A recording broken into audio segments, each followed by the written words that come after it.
Hi, boys and girls. Today I'm going to read you a story called A Squiggly Story. It's by Andrew Larson and Mike Lowry.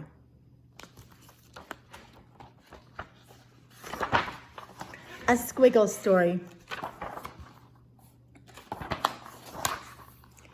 My sister loves to read big words and little words, page after page, word after word. My sister loves to write big words and little words, page after page, word after word. What are you doing? I asked her one day while we were sitting at the kitchen table. I'm writing a story. I wish I could write a story. You can. It's easy. How? I know my letters, but I don't know many words. Write about what you know. With every story starts with a single word, and every word starts with a single letter. You don't start there with a letter. So I got my crayons and pencils and a pad of paper, and I start to write. I start with a single letter. It's an easy letter. What letter is that, boys and girls? I. Great job. That's a good beginning. Now what? What's going to happen? How should I know? It's your story. You're the boss. What? I'm stuck. What happens in my story? I draw a circle. It's a soccer ball. Then I write another letter. I-O. It's you, I say to my sister. I'm playing soccer with you. Great. Where are we playing soccer? Maybe we're playing on the beach, I suggest. We've never played soccer on the beach. Sounds like fun.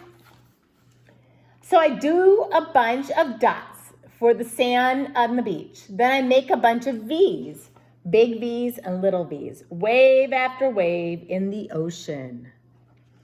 Now what? What do you mean? We have a beginning. Now we're in the middle of the story.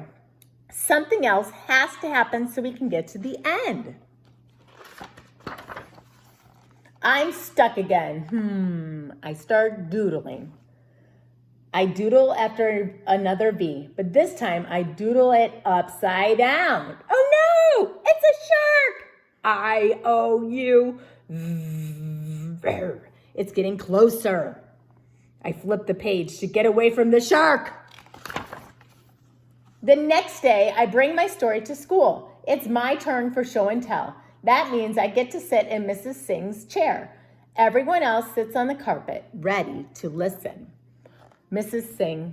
Singh's chair. Last night, I started to write a story. It's sort of a squiggly, but here goes. Looks like kindergarten.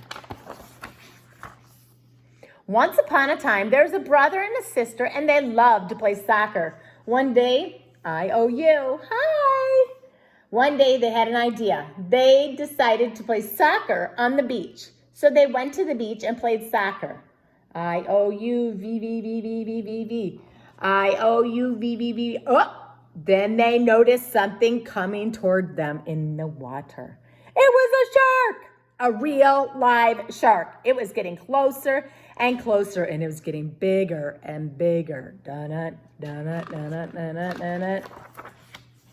And that's as far as I got. That's wonderful, said Mrs. Singh. What happens next? What about the shark? What about the brother and the sister? I don't know. I'm stuck. Class, does anyone have an idea? Jake waves his hand in the air. I do. Maybe one of them kicks the ball and it hits the shark in the head. Ow! Then maybe the shark bites the ball with his teeth, sharp pointing teeth.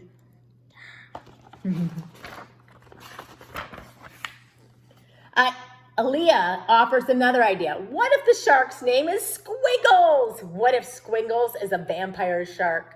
What if she invites the brother and sister to ride on her back? Oh, how fun. Would you like to do that? And what if they became a vampire family and live forever?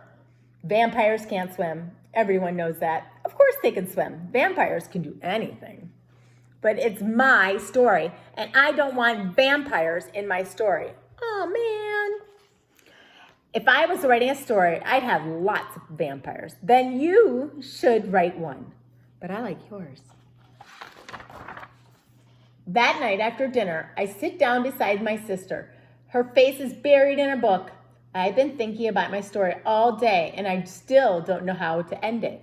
Remember, you're the author, she says without looking up. What can you do? Whatever you want. So I get my pencil and I start with a bunch of stars. Then I add a few exclamation marks because they're exciting. My sister told me exclamation marks make things exciting. She's right. It is exciting. I add a couple of slanty lines. What's going on? Asked my sister, looking up for her book. It's nighttime. The stars are out. The shark has gone away. And we decide to take a walk on the beach. That's when we discovered this giant rocket ship. That sounds cool. Then what happens? We hear a voice. It's counting down. 10, 9, 8, 7, 6, 5, 4, 3, 2, 1. Blast off! Not yet, I say, adding one more squiggle. Just before the rocket blasts off, we spy a Martian. We're looking out through a window. The Martian invites us to climb aboard. That's a great ending. Now I have an idea for my next story. It's going to be about a boy who climbs aboard a rocket ship and takes a trip to Mars. And I think I know just how to begin. Sounds like a series of chapter books. And there go the boy and the Martian off into outer space. So boys and girls, my challenge is for you to create your own story and be creative. Use your imagination. You could go anywhere. And maybe a Martian comes down and takes you to a magical, sparkly planet. You get to make your own, or a Minecraft Pokemon planet. You get to decide what your story is about. All right, have a great day.